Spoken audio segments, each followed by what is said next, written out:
Palavra da Verdade, com Hernandes Dias Lopes. Eu quero compartilhar com vocês hoje o Salmo 139. Peço que você abra sua Bíblia comigo nesse texto. Salmo 139.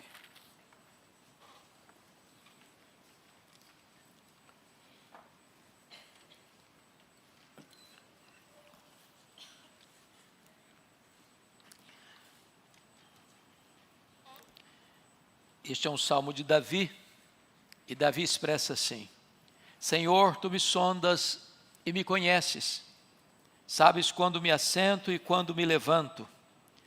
De longe penetras os meus pensamentos, esquadrinhas o meu andar e o meu deitar, e conheces todos os meus caminhos.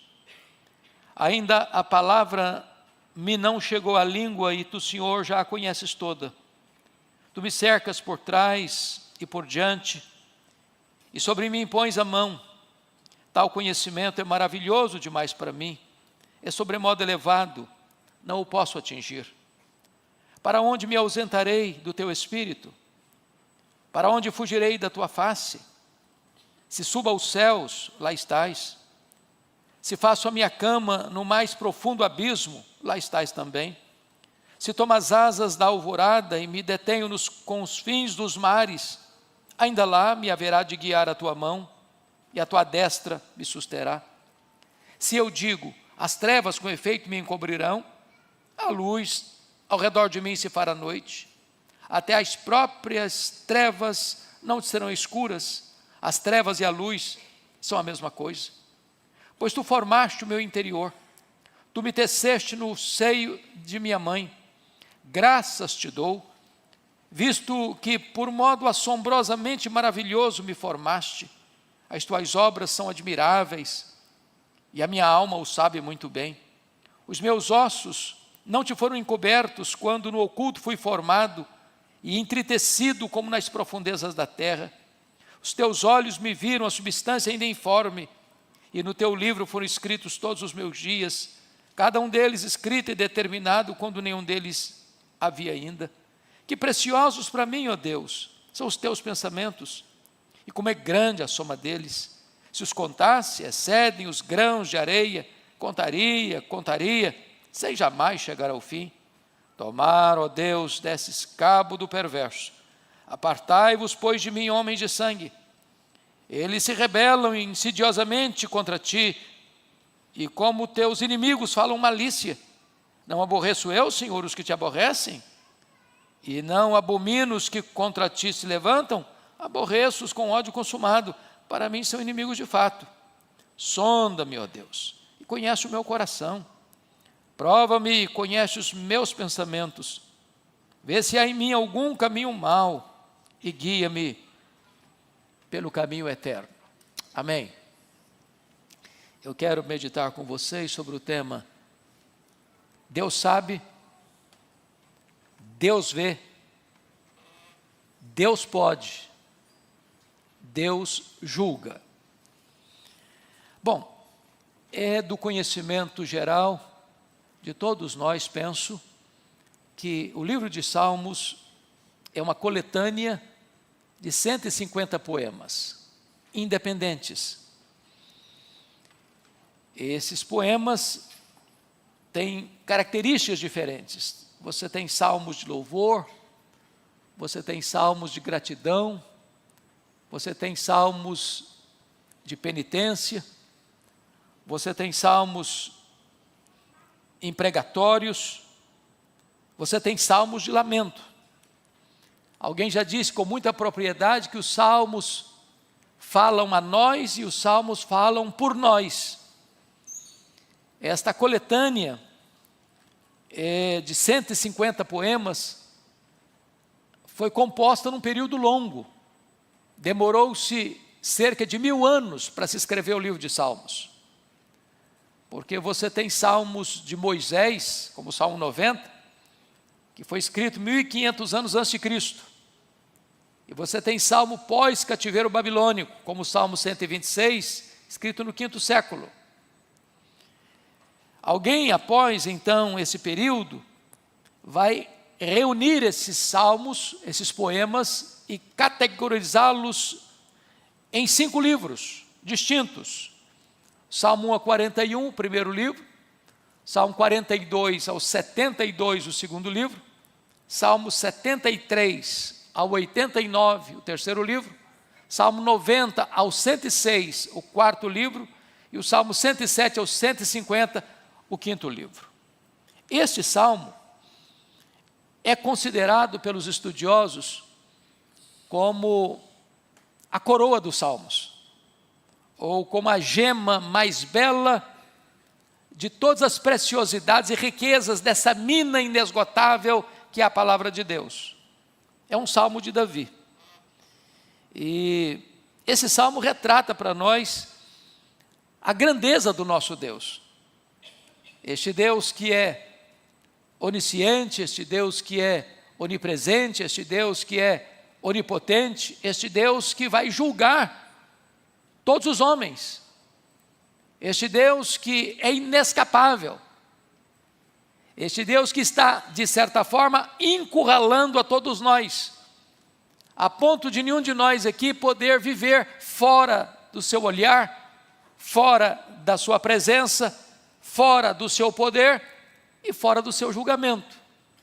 Então eu gostaria de olhar com vocês essa peça belíssima, escrita por Davi, inspirado pelo Espírito Santo de Deus.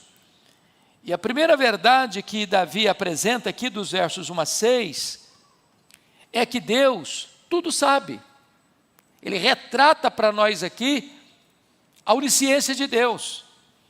E ele começa dizendo que Deus nos sonda e que Deus nos conhece. Tu me sondas e me conheces. A ideia de sondar é de conhecer algo que não está à flor da pele, que não é notório, que não é público, que não está ao alcance do olhar comum. Nós nos conhecemos uns aos outros de forma rasa, epidérmica, superficial. Na verdade, nem nós nos conhecemos exaustivamente. Nós não conhecemos a nós mesmos. Os gregos estavam errados quando diziam, conhece-te a ti mesmo. Mas Deus nos sonda. Deus nos conhece. Conhece por fora, conhece por dentro. Conhece publicamente, conhece secretamente. Conhece o que é revelado e conhece o que é oculto. Não há nada na nossa vida que Deus não conheça exaustivamente, completamente, absolutamente. Ele sabe tudo, Ele conhece, Ele sonda. Mas em segundo lugar, diz o texto no verso 2 que Ele conhece todos os nossos movimentos. Sabes quando me assento e quando me levanto. A ideia aqui é que Deus conhece a fase passiva do assentar e conhece a fase ativa do levantar. Ou seja, a dinâmica da vida está incluída aqui, é levantar e assentar, é assentar e levantar. Ou seja, não há nada que Deus não conheça da sua vida, mesmo quando você está descansando, mesmo quando você está trabalhando. Não há setor da sua vida que Deus não investigue exaustivamente. Você está encurralado por Deus. Quando você levanta, Ele está do seu lado. Quando você vai, Ele está do seu lado. Quando você volta, Ele está do seu lado. Quando você trabalha, Ele está do seu lado. Quando você descansa, Ele está do seu lado. Não há forma de você fugir dEle. Ele sabe tudo. Mas ainda, notem vocês que o texto diz que Ele conhece todos os nossos pensamentos. De longe penetra os meus pensamentos. Eu acho isso incrível. Porque nem nós conhecemos muito bem isso. Os nossos pensamentos são muito voláteis e muito rápidos. Os estudiosos dizem que passam pela nossa mente em torno de 10 mil pensamentos por dia. Se você me perguntar o que eu pensei ontem, eu não sei te dizer. Pelo menos eu não sei dizer todos os pensamentos que eu tive ontem. Nem que eu tive hoje. Mas Deus conhece todos os nossos pensamentos de longe. Eu nem pensei ainda, já sabe. O que Davi quer mostrar para nós é que dentro do campo da onisciência de Deus, não há nada em nós que esteja fora do alcance do conhecimento de Deus. Não tem como você escapar desse conhecimento. Você está encurralado por esse Deus que tudo sabe, que tudo conhece. Pensamentos bons, pensamentos ruins, pensamentos limpos, pensamentos sujos, pensamentos que você gostaria de ver publicados, pensamentos que você pagaria tudo para não ser revelado. Deus conhece. O que mais me espanta nesse conhecimento de Deus é que Ele, apesar de me conhecer tão exaustivamente assim, Ele ainda me ama. Apesar de conhecer você como de fato você é, e não como você aparenta ser, ainda Ele ama você. Mas prossigamos. No verso 3 ele diz: esquadrinhas o meu andar e o meu deitar, e conheces todos os meus caminhos. E a ideia novamente de esquadrinhar é a ideia de sondar. Esquadrinhar é ir lá fundo, lá no âmago, lá nas áreas mais escuras ou escondidas.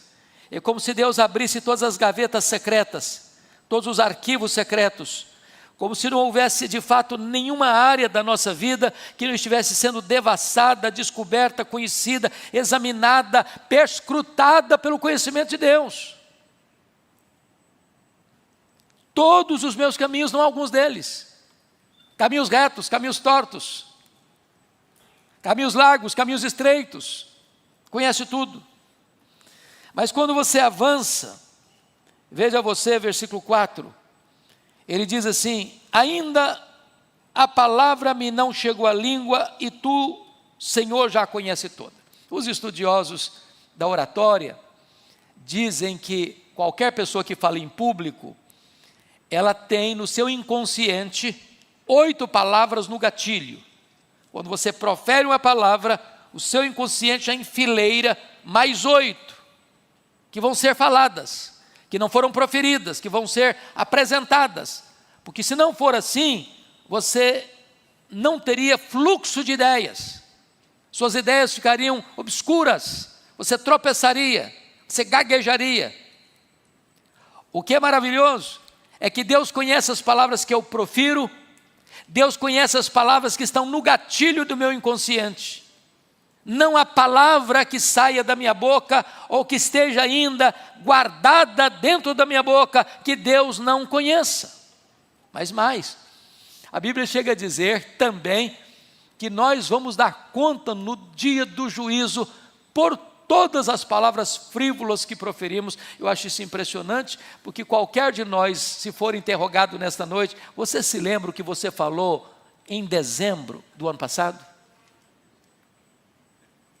Lembramos de algumas coisas, mas de todas não, óbvio.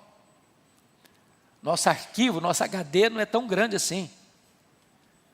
Mas no arquivo de Deus, nos anais do tribunal de Deus, não há sequer uma palavra que você vai proferir que não esteja apenas guardada, mas registrada para o julgamento no último dia. E ele conclui essa linha aqui de Deus sabe, no versículo 6, onde Davi está profundamente perplexo, chocado, maravilhado também com esse conhecimento de Deus. Leia o 6 comigo em voz alta, por favor. Tal conhecimento é maravilhoso demais para mim, é sobremodo elevado, não o posso atingir. É verdade, o que Deus sabe eu não consigo saber, porque Deus, por ser um ser soberano e ter atributos que só Ele tem, como da onisciência, da onipresença, da onipotência, tão claramente delineados nesse salmo, vão para muito além da minha capacidade de entender. Se eu pudesse entender Deus, Ele seria limitado, porque eu sou um ser limitado. Um ser limitado não pode compreender o ilimitado. Então Deus é maior que qualquer capacidade de reflexão. Nem Albert Einstein conseguiria certamente compreender Deus, porque Deus é inesgotável em seu ser. Aliás, nós passaremos toda a eternidade conhecendo a Deus, conhecendo a Deus, conhecendo a Deus, sem jamais esgotar o conhecimento de Deus, porque Ele é ilimitado em seu ser. E Davi está aqui pasmo, Davi está aqui boquiaberto, ele está extasiado diante da grandeza insondável deste conhecimento de Deus, que está nesta noite nos encurralando. Mas notem comigo, em segundo lugar, que Deus não apenas tudo sabe, Deus tudo vê. E ele vai fazer uma transição no verso 7, da onisciência de Deus para a onipresença de Deus. Porque talvez a pergunta é essa: já que Deus sabe tudo, será que eu consigo ir para um lugar que Deus não me veja? Será que eu consigo me esconder em algum canto que Ele não me investigue? Será que é possível eu viver uma realidade muito longe de onde moro, numa geografia tão longínqua, onde Deus não me alcance?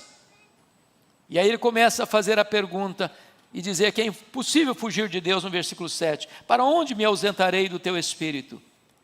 Para onde fugirei da tua face? Para onde? Que galáxia? Que canto do universo? Os estudiosos dizem que o nosso universo tem mais de 93 bilhões de anos-luz de diâmetro. Se eu voasse na velocidade da luz e percorresse 93 bilhões de anos e ficasse lá nesse último reduto conhecido do universo, Deus está lá. Deus está lá. Ele é inescapável. Não há geografia neste vasto e insondável universo que Ele criou capaz de nos esconder. Não tem como fugir da sua presença. Veja você que a altura e abismo não podem nos esconder de Deus. Versículo 8. Se suba aos céus, lá estás. Se faça minha cama no mais profundo abismo, lá estás também. E eu pergunto a você: a que altura estão os céus? Nós estamos falando dos céus que nós enxergamos a olho nu, nós estamos falando dos céus, espaço sideral, nós estamos falando do céu, terceiro céu, morada de Deus. Imagine que esse céu esteja, segundo os estudiosos, aí a bilhões de anos-luz de diâmetro de nós. Ainda que eu chegasse lá, Deus está lá. Se eu mergulhasse nas camadas mais abissais dos mares, onde há mais de 10 mil metros quadrados, ou melhor, mais de 10 mil metros de profundidade, porque há mais abismos do que montanhas, nas camadas abissais dos mares, Deus está lá. Ele está pegando dentro da geografia que ele conhecia na época, os extremos.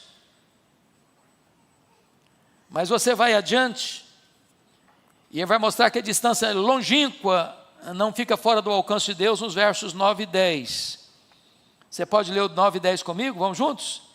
Se tomo as asas da alvorada e me detenho nos confins dos mares, ainda lá me haverá de guiar a tua mão e a tua destra me susterá. É bem verdade que quando Davi escreve esse texto, havia mundos desconhecidos. Você sabe que o Brasil foi descoberto em 1500, né? Quando Davi vivia, o mundo era ainda limitado, e o mar era o grande limite, o grande desafio. O que é que tem para lá dos mares? E ele está dizendo aqui que se ele tomasse as asas da alvorada, para deter-se nos confins dos mares, em terras desconhecidas, não descobertas, não exploradas, Deus estaria lá. Não só estaria lá, a mão de Deus haveria de guiá-lo. Ainda mais do que isso, a mão de Deus, a destra de Deus, haveria de sustentá-lo. Esse Deus é inescapável. Essa é a ideia que Davi quer apresentar para você e para mim. Mas, ele diz algo aqui, muito prático também, que a gente precisa parar um pouquinho para refletir, mostrando que a luz e as trevas não podem esconder-nos de Deus. Leia o 11 e o 12 comigo, por favor, vamos ler juntos em voz alta. Se eu digo, as trevas, com efeito, me encobrirão, e a luz ao redor de mim se fará noite, até as próprias trevas não serão escuras. As trevas e a luz são a mesma coisa. Aí ele retrata a tolice nossa de tentar fazer alguma coisa escondido, né? Adão e Eva tentaram se esconder atrás das árvores.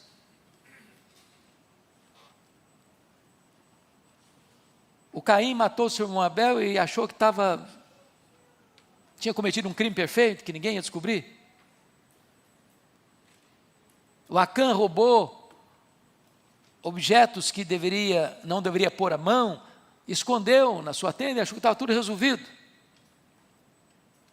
O Davi mandou chamar Batseba e entrou para a suíte real, imperial, fechou a porta, achou que estava tudo pronto, ninguém viu, ninguém descobriu.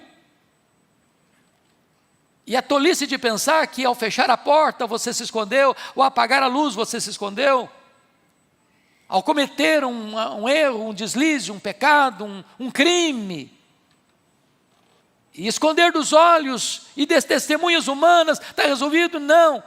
Alguma coisa que é feita em secreta na terra é um escândalo público no céu. Deus tudo vê, Deus tudo conhece, Deus tudo sonda. Para Ele, luz e trevas é a mesma coisa. Se apaga a luz, eu não vejo. Se apaga a luz, Deus está vendo que Ele é luz. Nada está oculto diante dos seus olhos. Ele tudo conhece, Ele tudo vê. Mas notem comigo que agora Davi vai fazer uma terceira transição. Ele vai fazer a transição agora da onipresença de Deus para a onipotência de Deus. A partir do versículo de número 13. E ele vai mostrar que esse Deus que é onisciente, que sabe tudo, esse Deus que é onipresente, está em todo lugar, é o Deus que tudo pode, porque Ele é onipotente. E como é que ele destaca a onipotência de Deus? Veja com você, primeiramente, que ele diz que Deus os formou, versículo 13. Pois tu formaste o meu interior, tu me teceste no seio da minha mãe. E eu queria só parar para pensar um pouquinho aqui, porque essa é uma matéria hoje em discussão no mundo atual. Inclusive quando se discute hoje nas casas legislativas e às vezes até nas cortes egrégias do nosso país, essa questão de permitir o aborto e até quando permite, até a terceira semana, até quando começa, é uma discussão que está aí em pauta, dos juristas, dos legisladores, dos médicos. E para Davi, a vida começa verdadeiramente na concepção. Muitos estão dizendo que um zigoto, um embrião, um feto é uma massa humana. Não, à luz da palavra de Deus, é uma pessoa humana. Veja você que Davi está sendo tratado aqui como uma personalidade, como uma pessoa. Ainda quando era uma massa informe. Ainda quando não era um corpo plenamente formado. Mas Deus o tratava como um ser humano. Isso é maravilhoso, irmãos, porque o corpo humano é algo de uma beleza, de uma complexidade tão grande, que Rivalico Dominico disse que o corpo humano é uma espécie de galáxia viva. Você é um ser tão complexo quanto uma galáxia. Marshall Nirenberg diz que você tem cerca de 60 trilhões de células vivas no seu corpo. E em cada uma dessas células você tem 1,70 m de fita DNA, onde estão gravados e computadorizados todos os seus dados genéticos. Se você espichar essa fita do seu corpo, a fita DNA, você tem 102 trilhões de metros de fita DNA. Você tem 102 bilhões de quilômetros de fita DNA no seu corpo. O seu corpo é algo extraordinário, magnífico, maravilhoso. E é exatamente isso que ele está dizendo. Tu formaste o meu interior e me teceste no seio da minha mãe. A complexidade da vida. Então a vida não pode ser banalizada.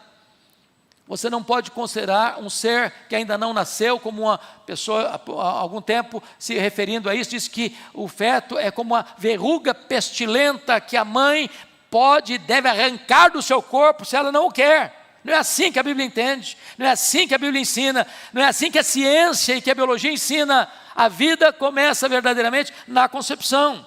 Então, esse texto aqui é um texto que não apoia a ideia do aborto, que é contrária à ideia do aborto, porque é exatamente que mostra que Deus é o autor da vida, e o autor da vida desde a sua concepção.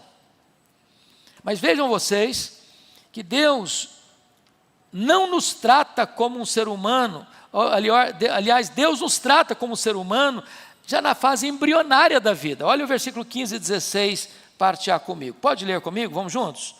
Os meus ossos te foram encobertos, quando no oculto fui formado, e entretecido nas profundezas da terra. Os teus olhos me viram a substância ainda informe, e no teu livro foram escritos todos os meus dias, cada um deles escrito e determinado, quando nenhum deles havia ainda. Então vamos parar um pouquinho nessa parte inicial, né?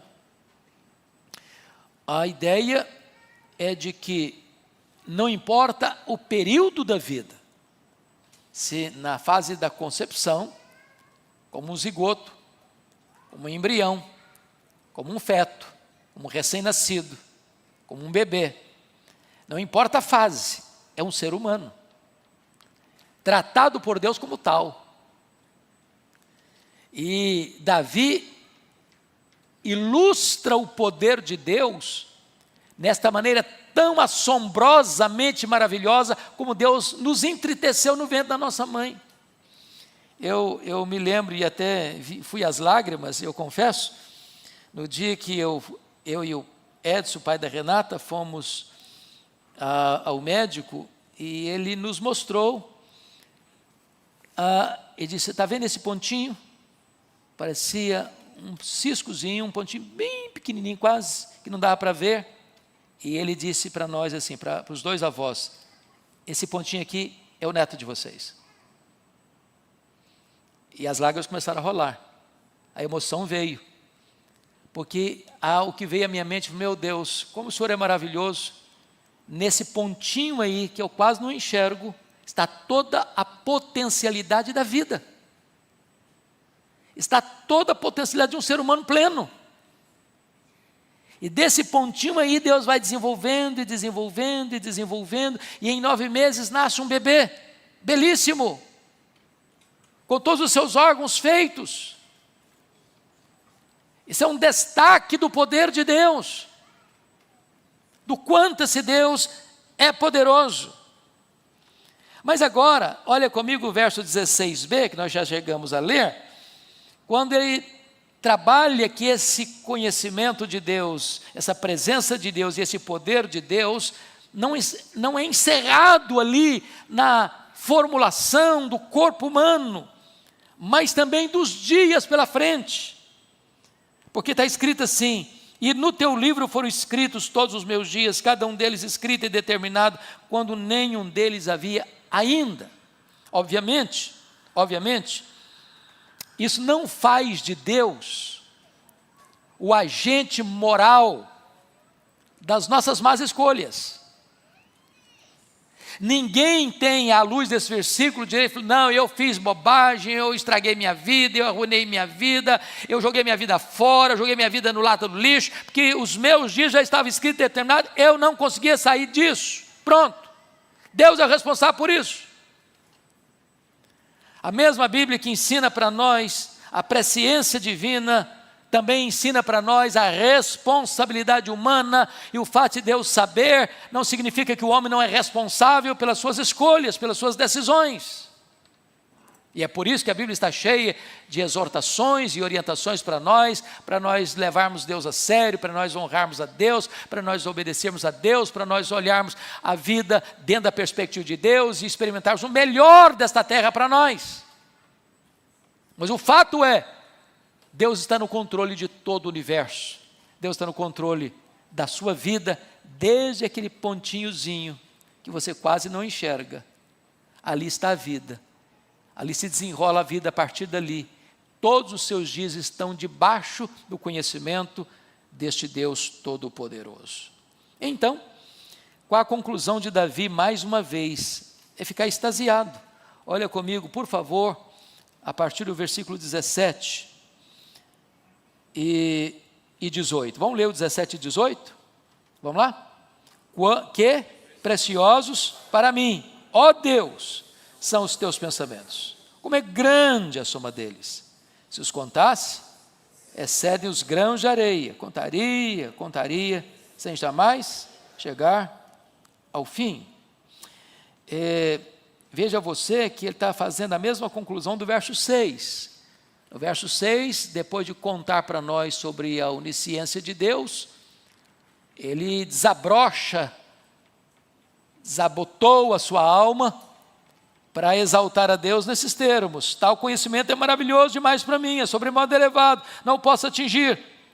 É o mesmo sentimento agora, diante da onipotência de Deus, versículo 17 e 18, que preciosos para mim, ó Deus, são os teus pensamentos, como é grande a soma deles. Quem pode contar os pensamentos de Deus? Davi tentou fazê-lo, contaria, sem jamais chegar ao fim. E ele usa uma expressão: excede os grãos de areia. A Bíblia usa muito essa expressão, grãos de areia e estrelas dos céus, né? São as duas formas incontáveis que a Bíblia usa para ilustrar uma coisa muito grande. Às vezes se usa figura hiperbólica, como a areia do mar, como as estrelas dos céus. E ele está usando essa expressão aqui para retratar para nós quão grande, quão magnífico são os pensamentos de Deus. Bom, mas agora ele vai levar-nos à conclusão, quando ele, a partir do verso 19 ao 22, esse Deus que tudo sabe, que tudo vê, que tudo pode, esse Deus que é onisciente, é onipresente, é onipotente, é o Deus que julga. Você pode ler os versos 19 e 20 comigo? Vamos juntos? Tomara, ó Deus, desses cabo do perverso, apartai-vos de mim, homens de sangue. Eles se rebelam insidiosamente contra ti, e como teus inimigos falam malícia. O que Davi quer apresentar para nós é que a rebeldia contra Deus é uma consumada insensatez. Porque se Deus é o que ele está dizendo que ele é, e Deus é mesmo, então afrontar esse Deus, insurgir-se contra esse Deus, rebelar-se contra esse Deus, ir na contramão da vontade desse Deus é tolice. Numa linguagem bem brasileira, é dar murro em ponta de faca, é bater a cabeça na parede, é querer encarar alguém que não dá para vencer. É tolice. É por isso, meus irmãos, que o ateísmo não é um problema intelectual. O ateísmo é um problema moral. Quando o apóstolo Paulo vai tratar dessa matéria em Romanos 1,18, ele diz que a ira de Deus se revela contra toda a impiedade dos homens que detêm a verdade pela injustiça. Ou seja, o que se conhece, o que se pode conhecer de Deus está aí. As digitais de Deus estão por todo lado. Agora, o homem não quer render-se a esse Deus que requer do homem arrependimento, mudança, transformação. O que esse homem faz? Ele pega essa verdade e tenta matá-la por afogamento. O problema dele é moral. Porque ter o conhecimento de Deus não glorificou como Deus. Transformou Deus a imagem de homem corruptível como quadrúpedes, répteis, animais. E essa idolatria vai desembocar na imoralidade e a sociedade vai se corromper e vai se degradar. Por quê? Porque quem tentou resistir a esse Deus, não querer esse Deus, rebelar-se contra esse Deus, é tolice. Mas notem comigo nos versos 20 e 22 que a inimizade contra Deus deve ser veementemente repudiada por nós. Por favor, leia comigo o verso 21 e 22, vamos juntos. Não aborreço eu, Senhor, os que te aborrecem? E não abomino os que contra ti se levantam? Aborreço-os com ódio consumado. Para mim são inimigos de fato. Bom, há duas coisas aqui que eu preciso pontuar. O que Davi está dizendo aqui não é que você não vai amar o seu inimigo. A Bíblia nos ensina a amar os nossos inimigos, orar por eles.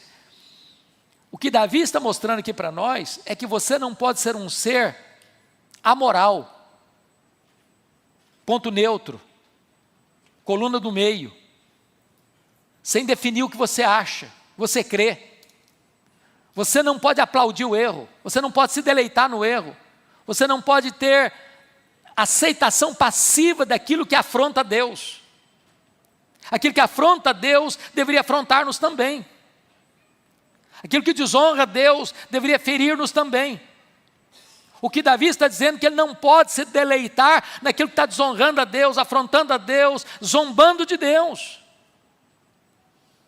E numa sociedade, irmãos, pluralista, numa sociedade da ditadura do relativismo, numa sociedade que não tolera princípios de valores absolutos, numa sociedade que escarnece da virtude e aplaude o vício, a igreja precisa ter esse sentimento da santidade de Deus e resistir o que é mal, e não aplaudir o que é mal, e não concordar com o que é mal, e não dar aceitação passiva ao que é mal, não se conformar com este século. É isso que Davi está claramente pontuando aqui. Bom, mas vamos então à conclusão do texto. Porque, se vocês notaram, a ideia que Davi quer passar é que nós estamos encurralados por Deus. Deus sabe tudo, Deus está em todo lugar, Deus tudo pode, e Deus a todos julga. Davi, como é que conclui esse salmo? Ele conclui esse salmo dizendo que nós estamos encurralados pelos nossos próprios pecados. Veja comigo os versos 23 e 24. Vamos ler juntos, por favor? Sonda-me, ó Deus, e conhece o meu coração. Prova-me e conhece os meus pensamentos. Vê se há em mim algum caminho mau e guia-me pelo caminho eterno. Esse homem volta a uma autorreflexão. Ele volta a uma introspecção. Ele volta a fazer uma viagem rumo ao seu interior. Não para ficar perdido nos labirintos da própria alma. Ele vem em oração pedindo: meu Deus, me sonda, Senhor. Conhece o meu coração. Põe no teu cadinho. Prova-me. Conhece os meus pensamentos, Senhor. Agora não está querendo fugir, não. Agora não está querendo escapar, não. Agora não está querendo ir para um lugar que acha que Deus não esteja, como Jonas tentou fazê-lo ao fugir para Tarsis. Agora ele está pedindo: Deus, agora eu quero mesmo que o Senhor venha, que o Senhor me conheça mesmo, que o Senhor me sonde mesmo, que o Senhor me investigue mesmo. Agora eu preciso disso mesmo. E agora ele vai fazer um pedido para Deus: ó Senhor, então vê se há em mim algum caminho mau e guia-me pelo caminho eterno. Ele está dizendo: eu não tenho condições de me avaliar, eu não tenho condições de me sondar, eu não tenho condições de ser a minha própria resposta, a minha própria solução. Então Deus venha, me sonda, me conhece e me guia, Senhor, pelo caminho certo, pelo caminho eterno. Esse é o desafio da palavra de Deus para você e para mim nessa noite. Porque há duas coisas, irmãos, que podem nos levar e nos colocar com a boca no pó. A primeira delas é conhecer a Deus. A segunda delas é conhecer a nós mesmos. Ninguém pode ficar de nariz empinado se conhece a Deus. Até os serafins cobrem o rosto diante dele. E ninguém pode ficar de nariz empinado se conhece a si mesmo. Só um louco. Só um fariseu. Mas se você sabe quem é você tem plena consciência que você carece desesperadamente da graça de Deus na sua vida. Nós vamos orar e pedir que Deus nos sonde e que Deus nos guie pelo caminho eterno, pelo caminho da verdade, pelo caminho da justiça. Curva a sua fronte, vamos orar. Receba, ó Deus, a nossa gratidão pela Tua palavra. Palavra bendita, palavra eterna.